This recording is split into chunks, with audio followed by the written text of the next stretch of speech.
Hey, and welcome to Fan Theory Queries, where we analyze fan theories from all over the internet, but mostly Reddit. I'm Lara. I'm Michael. And I'm Spencer. Okay, so I am going to start us off with the animated classic Mulan. Oh, Did you such guys? a good one. It's so good, isn't it? Yeah, I feel like it's underrated by a lot of people. I love it. Definitely, I agree. And I'll tell the truth right now. I haven't watched the live action one yet. I have. Okay, and did you like it? I honestly really loved it. It's very different from the animated version, but if you go into it with the mindset of this isn't a shot-for-shot remake of the animated one, it's a fantastic movie. It's beautiful. The visual effects are amazing. I think the story is great. The changes that they did make to the story, I think I'm okay with. But yeah, I enjoyed it. It's a lot of fun. That's awesome. So this theory, well, first off, real quick, I just have to say Mulan means a lot to me. I mean, because I loved the movie already. But then in high school, I took AP World History, and my teacher was not cut out to teach AP World History. He was what people think of when a coach teaches a subject of like, you're not actually going to learn anything. And so he had us watch Mulan at one point, and I was able to trick him every class when we came in and tell him we started further back than where he was setting us when he would try to start up the movie again. So we watched Not it. you. I don't believe that. Yeah, and I bombed that AP test too. Anyway, sorry, Mom and Dad. They're hearing that confession now. So this theory is titled, Why Doesn't the Great Stone Dragon Wake Up? And this is by Sansa Spark. During the scene when Mulan decides to go to war instead of her father, she decides to do it while sitting on the foot of the Great Stone Dragon. The image of the dragon looking over Mulan is repeated several times throughout the sequence, and the bolts of lightning strike at significant times whenever the dragon is in sight. When Mulan takes her father's scroll and when she is praying to her ancestors, the Great Stone Dragon can be seen. It's also engraved on the sword Mulan uses to cut her hair, and the handles of the wardrobe containing the armor are in the shape of a dragon's head. The dragon's eyes glowing in the temple symbolizes Mulan's role as protector of her family, awakening instead of the actual dragon. The reason Mushu couldn't wake the dragon is because the dragon was no longer there. Mulan is implied to be the great dragon that protects her family, which I included a link for you guys to watch that sequence because I didn't remember the eyes of the dragon glowing, but it's not the Great Stone Dragon statue. It's the tablets that are in their little shrine where they go to pray to their ancestors. There's a dragon engraved at the top of the main one, and his eyes glow green, and it's very quick. And then Grandma wakes up and knows that Mulan is gone. Yeah. In case anybody listening was wondering, like, wait a second, I don't remember that. I was there too, and that's what I found. So yeah, that's one of the myriad explanations of why the Great Stone Dragon didn't wake up. I tell you, if you just type that in, why doesn't the Great Stone Dragon wake up? So many things come up on Google. A lot. In fact, where I found this theory was actually on the Disney thread on Reddit, but somebody else had copy and pasted it to the fan theory thread. I mean, it's been posted everywhere. People really want to know. Yeah. So Spencer, I mean, you said you're not that big a fan of the movie, but I mean, did you get a chance to watch this clip? What are your thoughts? It's kind of hard whenever, I don't want to sound heartless, but it's kind of hard to like, this is the kind of theory that you really need to care about the movie and the characters for it to like really make a difference when you're thinking critically about the veracity of the theory. So, I mean, basically what I would say is, okay, why not? Why it could be. I don't, I've seen the movie and it never really resonated with me. And so this particular scene I didn't recall, and I don't recall there ever being an issue with a Great Stone Dragon being woken up. Yeah, because Mushu goes over there and takes his little gong, is like beating it on the head, the statue, and he ends up breaking off the head of the statue. and he holds it up and he goes and talks to the other ancestors and says, "I'm good morning. I'm the great stone dragon." And he like tries to pretend to be him. So were people thinking this was like a plot hole or something? I think it's just the fact that it never gets answered. Why didn't it work? So I think that's what has left people wondering, well, what really ended up happening with that? Because it doesn't wake up, but we never get an explanation at the end why, of like, "I was with you all along," or anything like that. What do you think, Michael? So as I said before, I did enjoy this movie, but I will have to admit that while I watched this movie, this is not something that I just sat there and just mulled over and couldn't go to sleep about, every night because I needed the answer for this. I did think about it in the moment, but that's as far as I got. So I'm glad that somebody actually brought this up, and thank you for providing the clip, because it has been a few years since I've watched it, and it was a good refresher to see that scene again. And I honestly hadn't remembered that there were so many instances of dragons in each of those shots during that sequence until I watched the clip again. And why don't we put the link to that clip in the show description in case anybody wants to watch it? Yeah, okay. For sure. That'd be great. Yeah, so it was a great reminder of that, and watching it with this question on my mind kind of allowed me to see it from a different perspective and really pay attention to those details. And I mean, it's pretty sound what OP is talking about, all the points that they make. I noticed every single one of those things as I was watching this clip, and I mean, I kind of like the idea of that being the reason why the dragon never technically wakes up from the stone, is because she's become the dragon. Right. I really like a lot of Japanese culture and like the samurai and stuff like that. I know this is Chinese, it's different, but even just any type of Asian culture, I really like the ideas behind them and the symbolism and things like that. And so for me, it's really cool thinking about, like, she's imbued with the power of this dragon, the spirit of this dragon or whatever, and now she is the family's protector. And that just makes her even more powerful in my mind, which I already like loved her character because she was one of the first like representations of a strong female character in the Disney movies that I remember, And so this just kind of furthers that point and is like, okay, she's really powerful. She can do a lot of stuff and she is extremely capable. So all this just kind of added more clout to that, added more depth and evidence to her being the like ultimate family protector. So yeah. Mm-hmm. That's cool.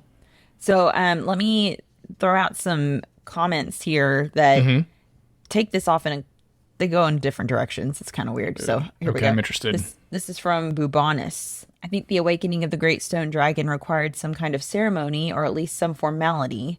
And Mushu was never big on formality and decided to assert himself by slapping around the Great Stone Dragon rather than performing the ceremony properly. I think that's something Mushu would be comfortable with. It would be getting something over on the Great Stone Dragon, like calling Mushu's horse Bessie and referring to him as a cow. I think they meant to write Mulan's horse. Yeah. Mushu doesn't have a horse? Mushu does not have a horse. So basically what they're saying is there was not any kind of reverence, appropriate approach to the dragon for it to respect the request to awaken. Right. Okay. Right. Mushu just went over there and just like, "Come on, wake up," and was just banging the gong and wasn't, being very ceremonial about it or reverent. I mean, it's fair. It's a fair point, but for me, it doesn't really change how I feel about the main theory. Yeah. Mm-hmm. Yeah. So then Dr. PhD said, "I took from it that Mushu was the Great Stone Dragon. They state that after he failed to protect one of the family members, he was demoted to a combination incense burner and gong playing alarm clock for the spirits of the ancestors."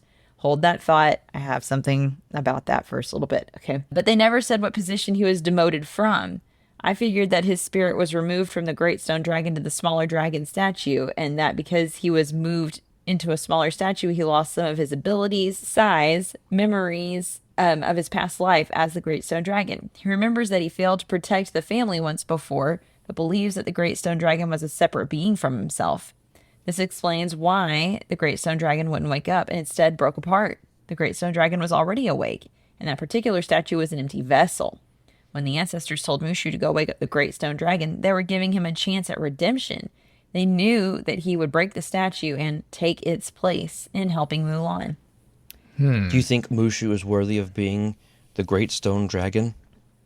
So it's very, again, I agree with I'm with Michael on it's been years since I've seen this. However, reading that, this particular scene came into my head and I can remember it so well of them waking up Mushu and telling him to go wake the Great Stone Dragon. And he's saying, this isn't my job, or who do you want me to protect and all this stuff. What do you want me to do? And Yeah. he's talking, they tell him that of you failed a member of the family.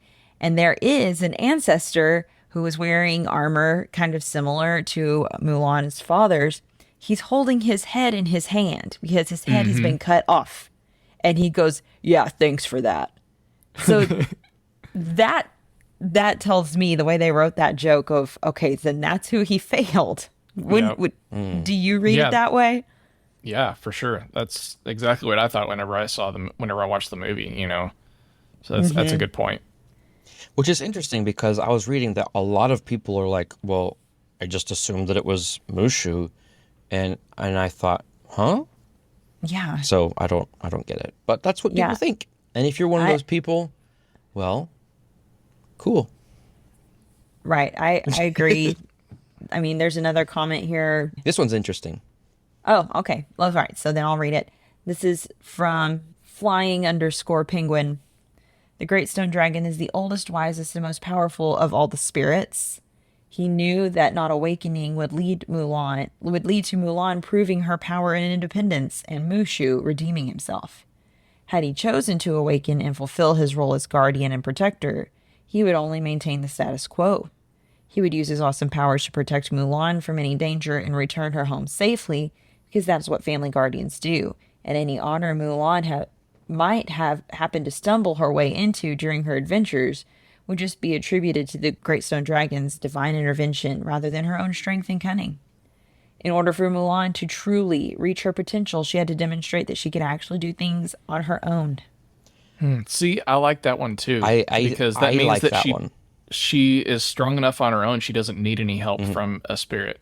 So I like both ways, you know? Yeah, I like the idea that if this Great Stone Dragon is old and wise and he has this idea that Mulan is worthy of so much more,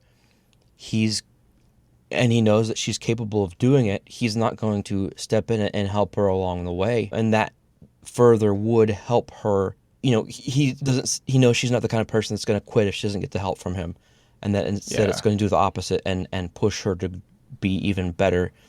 And so I like that explanation more than the original theory. Yeah, I see that as kind of like in Empire Strikes Back whenever Yoda is training Luke and Luke wants to run off to save his friends, and Yoda knows that it's like Luke needs to do that in order to like really reach his full potential and understand things.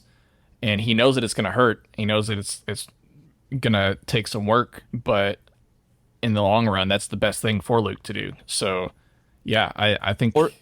Or even when, Obi-Wan lets himself get killed by Vader. Yeah. You know, in order for Luke to grow and become better, he has to get out of the way and let him do it on his own. Exactly.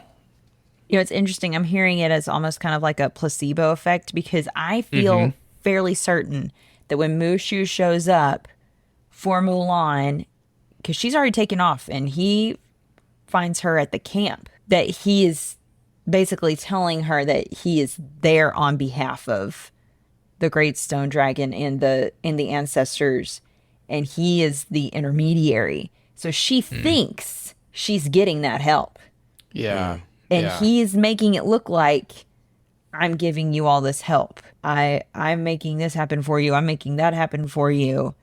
And turns out, it, like I said, it's a placebo effect of actually, you had it in you all along. Like Bugs' secret water stuff. In Space Jam. Yep. Oh my That's gosh, I exactly right. forgot about Yeah. that. The water. See, I love it whenever stories do things like that. It's to me that's more powerful than just like giving people the powers. It also kind of makes me think the Great Stone Dragon is feminist.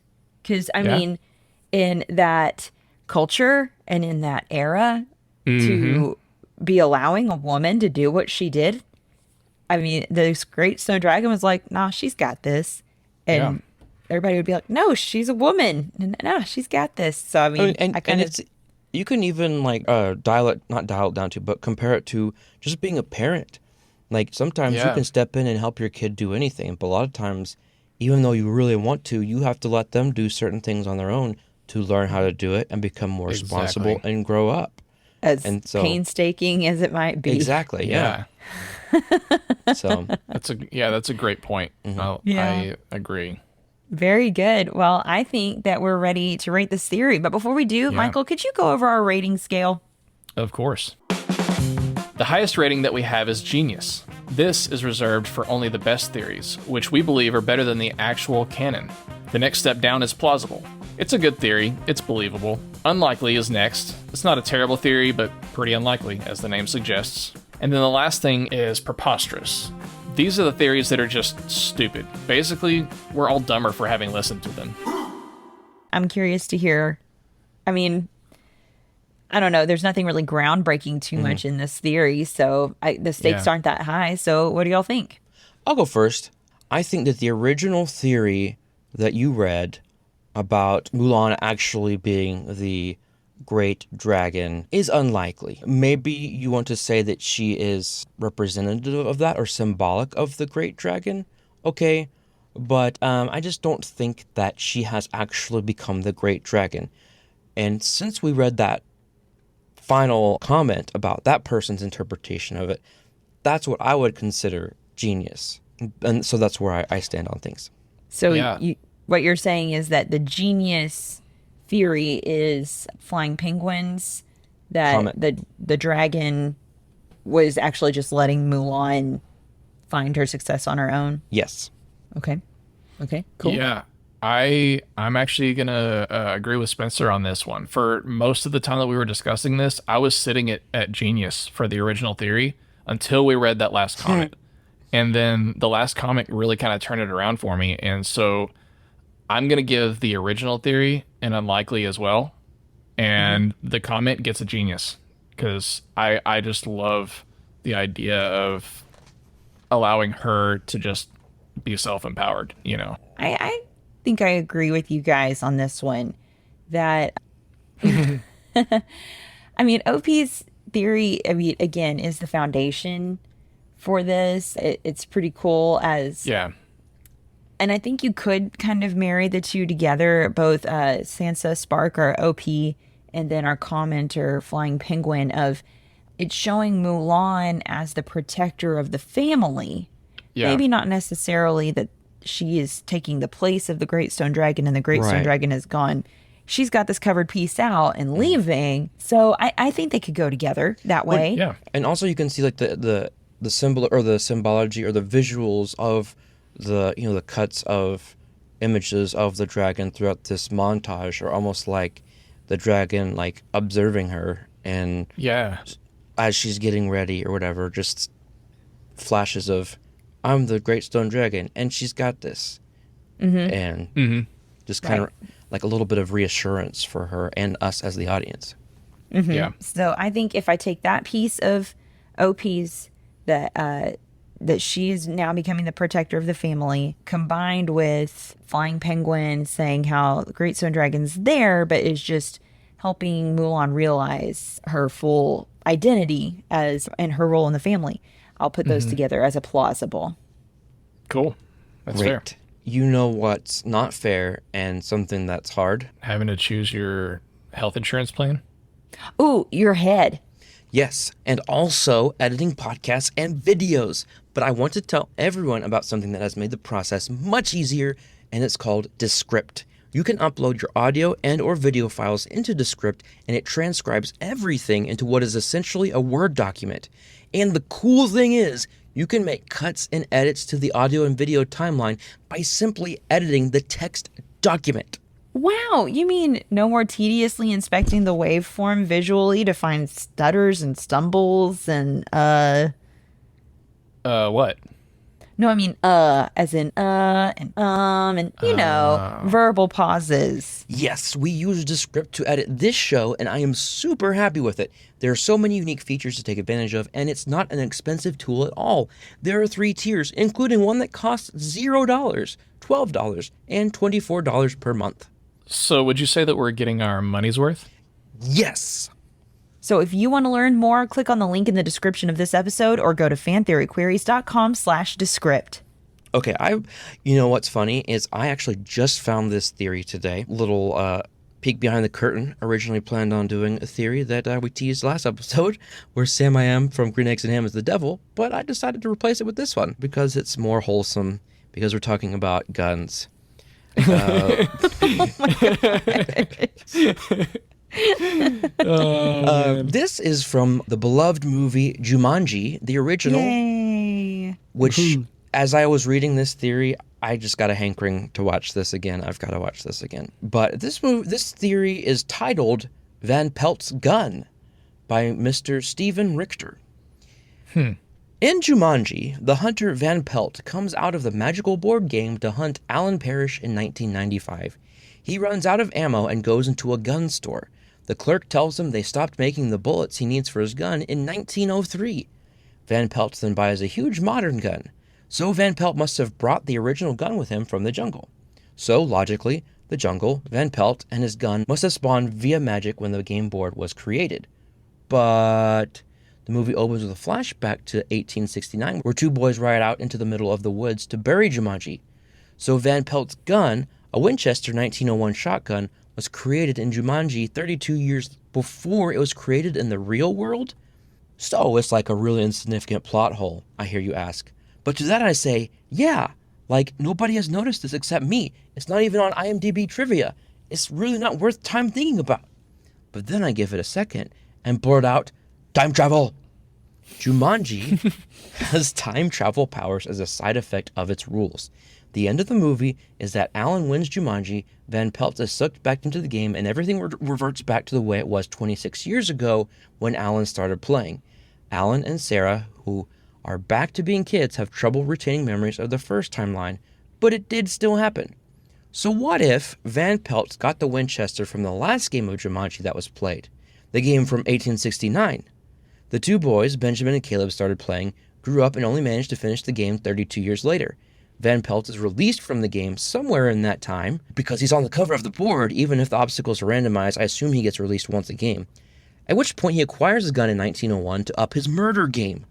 Benjamin and Caleb finally win Jumanji and return to 1869 as boys, bury the game, and Van Pelt gets sent back to the jungle with a shiny new Winchester, ready for the next hunt. So there you go. The one anachronistic element of an otherwise perpetually early British colonial African nightmare jungle now makes sense. Created a plot hole and fixed it all in one go. Good job, Mr. Wow. Steven Richter. So basically, the next time Van Pelt gets released, he's going to be able to murder everybody. Yes. Because he's got a shiny new modern automatic weapon. In theory. Okay, so let's try to... This could have been a little bit more concisely written, but the general idea that I'm trying to summarize is that in the first time it was played in the 1800s, these boys are playing. It takes them 32 years to finish the game, and at that time, Van Pelt is there. He gets a Winchester shotgun. They complete the game, but he gets sucked back into it, and they're back to when they started the game. They bury it, and then he comes out again later on. And so it's like a weird time-saving, time capsule traveling thing going on. Okay, so does all of that, did y'all follow all of that? Did that all make sense? Yeah, I think it's fairly straightforward. I mean, they had a lot of extra stuff in there that I don't think was necessary, but the overall gist of it is pretty straightforward. I'm just having a difficult time with it because I'm automatically, because I've seen them more recently, thinking of the newer Jumanji films. Yes. So we can discuss those. In a moment, try as best as you can to block those out and base I'm your trying. only off of this. Well, I do have an explanation for why there's differences in the new ones between the original, but Okay. I'll save it for when we discuss that. All right, so here's something that might help both of y'all or all of us. Let's read some comments here. This first one is from Sonic Alligators. And this person says basically what you said, Michael. And this might happen again next time the game is played, depending on how soon a new game is started. If someone started the game the day after the events of the movie, Van Pelt will now appear with a gun purchased 26 years in the future. Because basically, if he's sucked back in with a machine gun, and then someone picks up and plays the game after, in this alternate timeline, Alan and Sarah don't play the game, then he comes out with that gun that he acquired in that alternate timeline. So Yeah, and they the don't gun stand he a got in chance. 1995? Yes. Okay.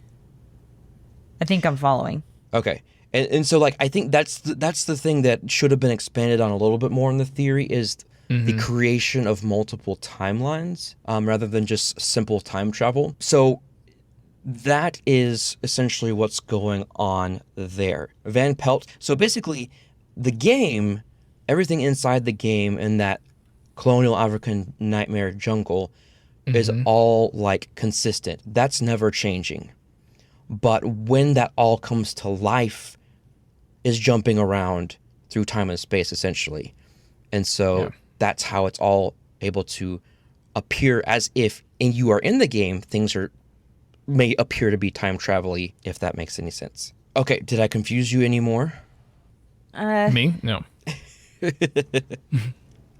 little bit, 'cause I don't see anything about timeline. You're the only person who has mentioned a timeline. Okay, so the way this happens is, and maybe this doesn't actually happen in the movie. So he's saying the end of the movie is that Alan wins Jumanji, Van Pelt is sucked back in the game, and everything reverts back to the way it was 26 years ago when Alan started playing. Did that happen in the movie? I don't remember. They go back to being children. However, the game is done. They played it. Okay, but they're kids again. So it's not like we're resetting again as we were about to start playing. Right. And so what they're saying is everything that's already happened with the stuff in the game is still consistent in the game itself. But now they're back to their timeline 26 years ago. They go on about their life doing something else. Let's say someone else picks up the Jumanji game, open it, Van Pelt comes out, and now he's got a gun from 26 years in the future. Okay, I think I see what you're saying now. Yes. Okay. But if you don't want to think too hard about it, you can go with the comment from that one splicer who says, correct me if I'm wrong, but I thought Van Pelt was an antagonist created by the game using the fears of the player. In this case, Alan had serious issues with his father and was afraid of him, so the game created a physical representation of those fears. In fact, both Van Pelt and Alan's father are played by the same actor to further the connections.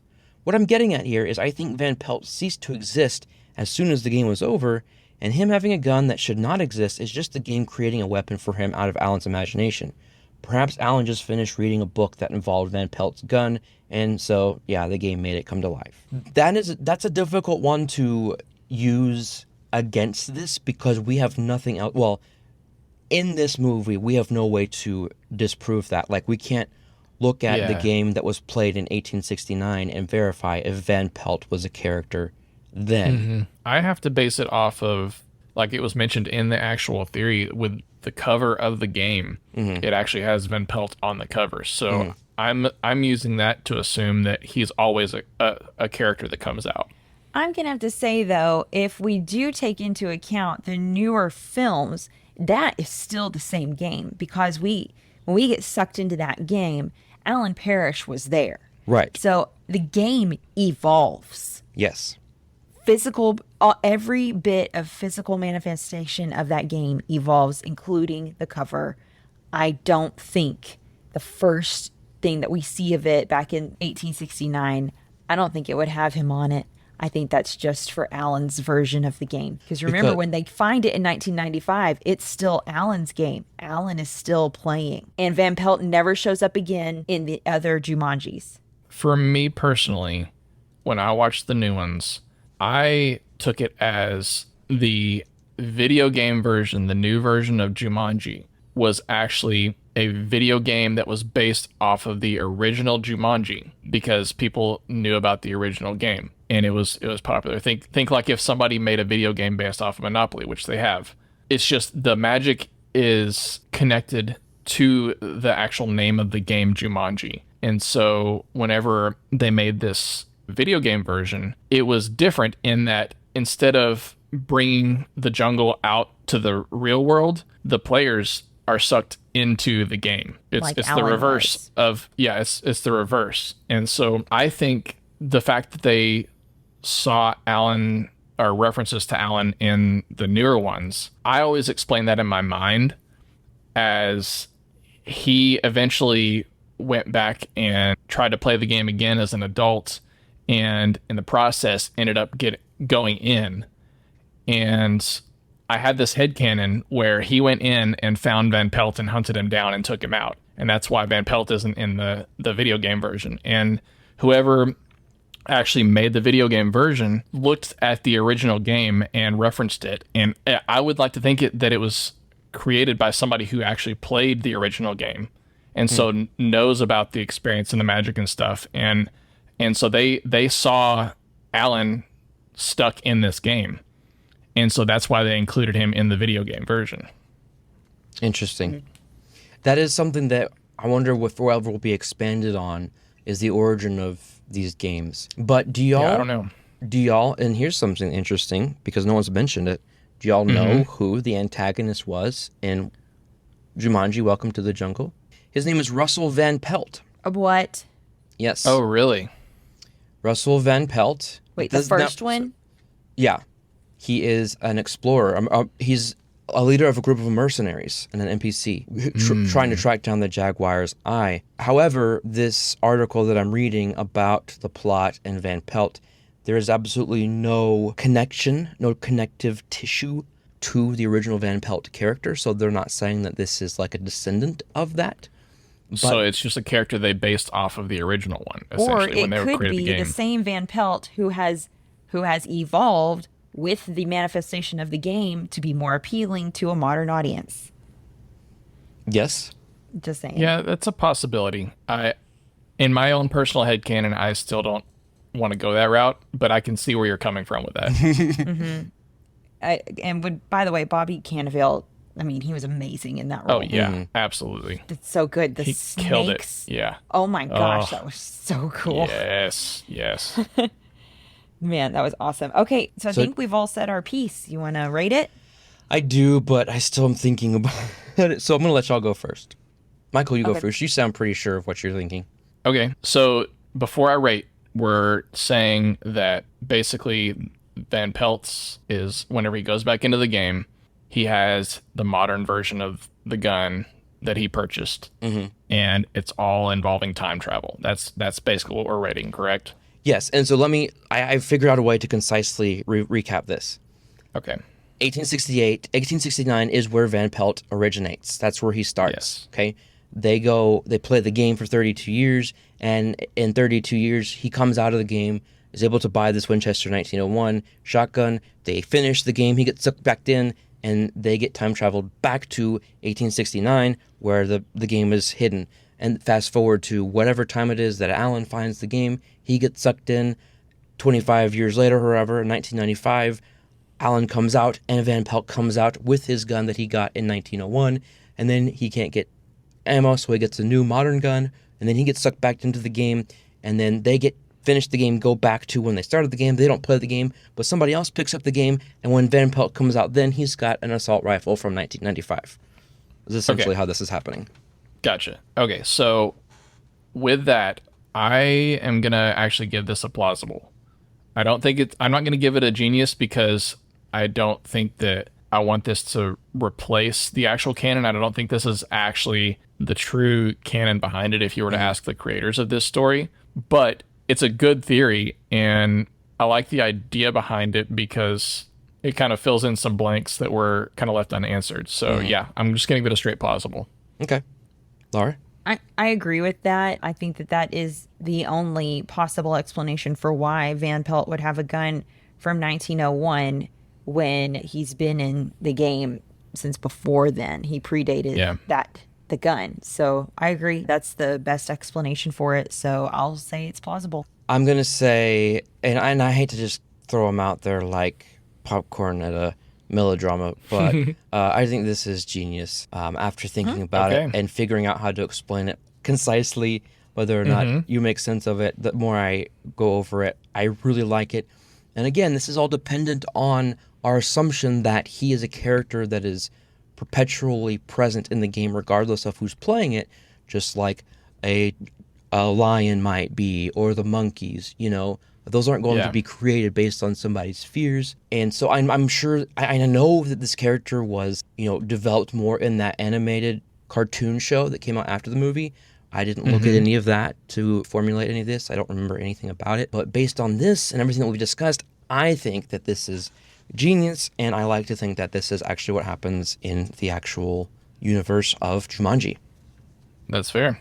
Very good. Well, why don't we take a quick break from talking about how this guy is going to kill even more people with his 1995 gun? We'll just go take a quick breather, and then we'll come back and discuss whether or not we think Captain Hook killed Ariel's mother. More killing. Yeah.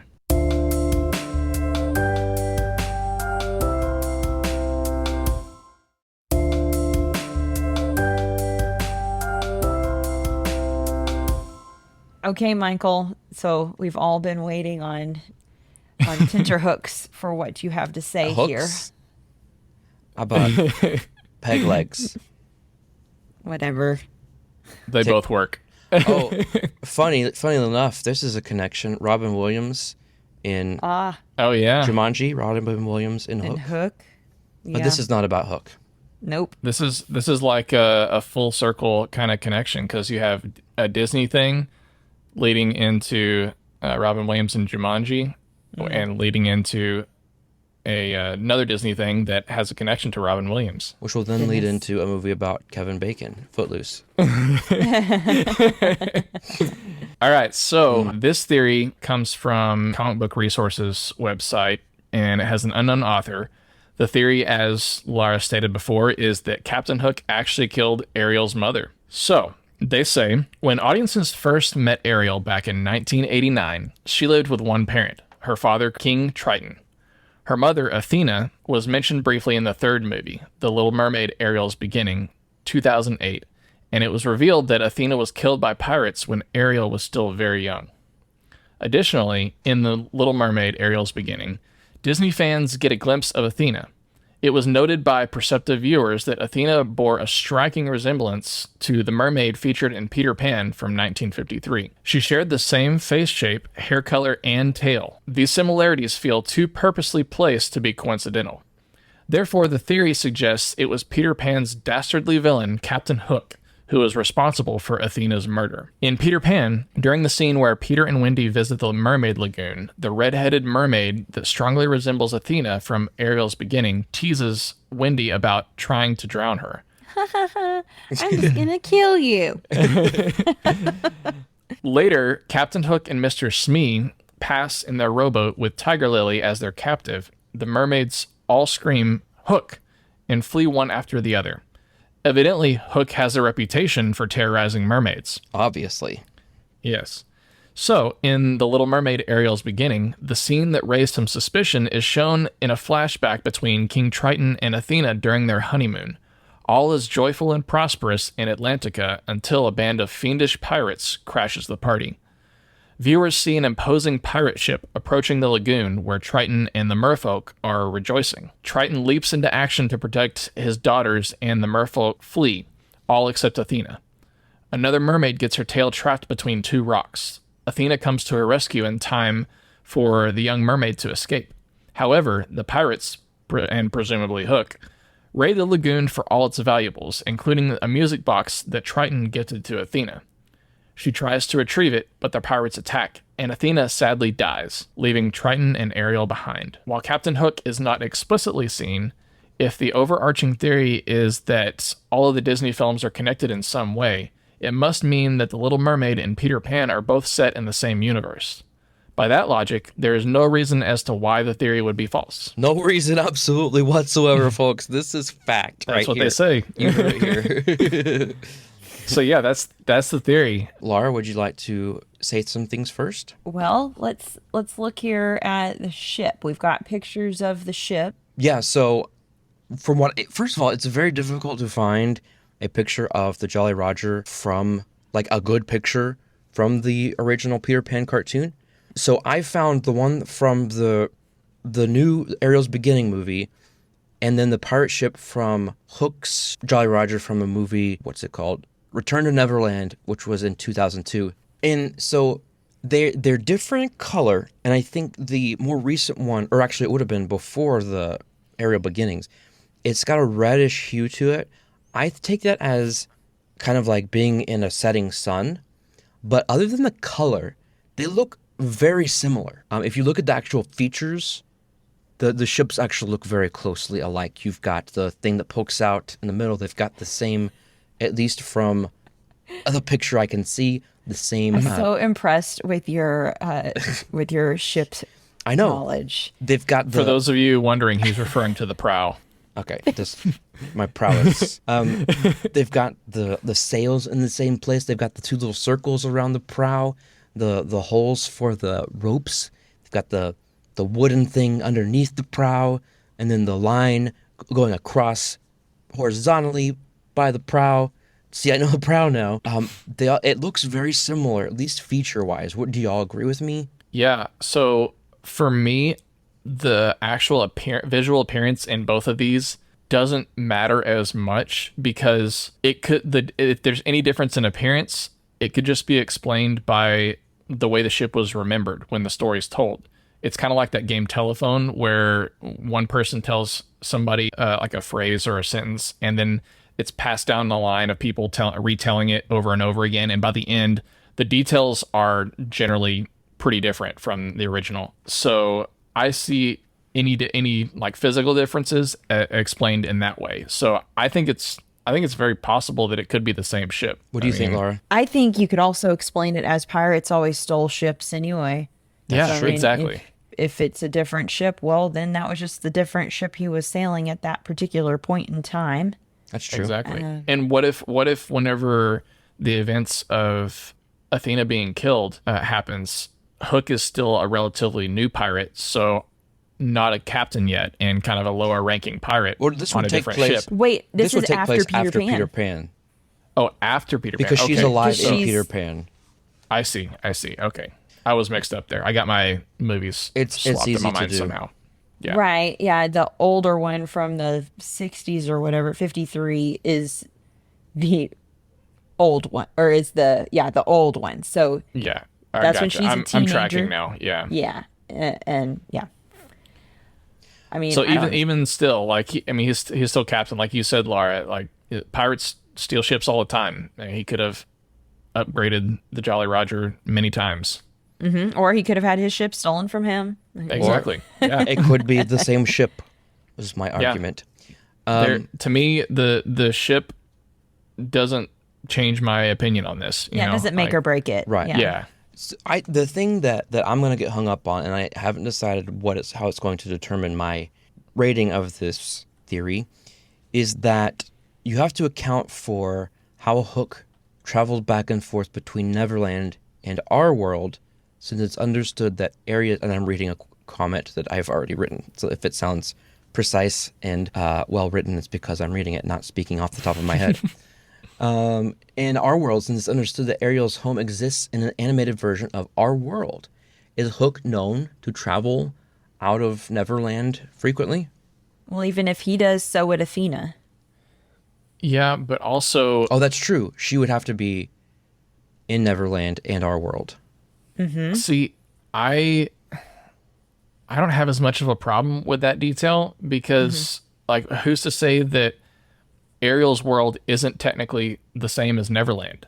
You know, like, they could just be in a different section of the world, and that was where the paths Well, crossed, was when Athena was there. Could we not also say that in the aftermath of the film Peter Pan, now that we've let a family of children come back to our world from Neverland, that things are a little less stringent? Now we can, now we can pass back and forth. Yeah, 'Cause I once know the that- doors open, it goes both ways. Right, because I know that when it comes to traveling back and forth between Neverland and here, that's something that's explored a lot in the Tinkerbell films, that the fairies come from Neverland to our world and they change the seasons. Okay. That's the explanation of how that happens. And so they travel freely. Of course, they're fairies, but I mean, what's Yeah. to say that after, Wendy and the Darlings talk to Peter and kind of convince him, hey, this isn't so bad for children to get to go back home to their families and grow up, that they can't do that easier now. You could So do that with my- Hook. How would you account for a fish person flying through the air and staying alive? Is there any other way to get to Neverland? Well, I mean, there's magic, so I mean, I think that covers it all. Yeah, my thing, and I need you guys' help on this because honestly, I haven't seen Peter Pan since I was a little kid, so I don't remember all the details. But doesn't Hook die at the end? Isn't he No, eaten he by the just croc? gets chased away by the crocodile. Okay. I just remember. I remember the croc like chomping on him. I couldn't remember if he actually got killed or not. So okay, never mind. Yeah, then. he just is running across the water, and TikTok Croc is Yes, chasing okay. after him. I And remember that's the now. last you see Yeah. of him. He just disappears off into the horizon, and Smee is rowing as fast as he can in a dinghy Yes. after him. I remember now. Thank you for the refresher because I honestly could not remember. No problem. Another thing you have to account for, and it's probably my guess is not going to be a deal breaker for y'all, is that the events of Peter Pan took place in the 50s, whereas this Ariel's mother would have had to have been killed in like, I don't know how old Ariel is supposed to be, but at late 70s, so 25 years later. You're thinking of the time when it was released. However, the Yeah. setting of Peter Pan, like when the Darlings are from, that is, what would you say, the 1900s, 19 teens? Oh, that's Yeah, right. if that, maybe like late 1800s. It's like almost Victorian. Yes, it's That's very right. close. It might be Edwardian. Yeah. So that's even a bigger time gap. Okay, let's do it. Okay, Disney Peter Pan time setting or time period. See, for while you're looking that up, for me personally, time stuff doesn't bother me as much. I've watched a lot of different shows and movies that deal with time travel and things like that, like Doctor Who, wibbly wobbly, timey wimey stuff. It doesn't bother me as much because there's a lot of unknown stuff when it comes to the theories of time travel, and I feel like a lot of that stuff can be explained in one way or another. Especially when traveling between Neverland and our world. And even though, and that's a good point, even though Little Mermaid came out in 89, that doesn't mean the movie is set in 89. Exactly. Oh, well, this is interesting. So Peter Pan is in 1912. Little Mermaid, Ariel, would be the late 1800s. In the mid to late 1800s. In fact, there are some other fan theories. Maybe we'll cover it sometime. The ship that she goes and gets all the stuff from would be Anna and Elsa's parents' ship. Because she's in Denmark, and that would be fairly close to the fjords. So Yeah. So anyway, that's separate though. what if when they travel between the worlds, it's like some type of time wormhole, and could when be. they come out the other side, when Ariel's world comes out on the other side in Neverland, then it's an earlier time or later time, whichever it needs to be, to make sense. Mid to late 1800s is what I'm seeing. So Yeah. you have, if you want to make this work, you have to believe that there's some kind of time wormhole involved. Yeah. Because Which that's not, for that's me not, is easy. Yeah, that's not like, it's because these movies, not because of when they came out, like, it's since they're being based on the source material, and also just looking at the setting and the clothing and the technology, that is an accurate reflection of when these movies are set. So in that Yeah. case, Little Mermaid takes place before Hook, which would make it impossible for Hook to kill Ariel's mother unless there is a time wormhole thing.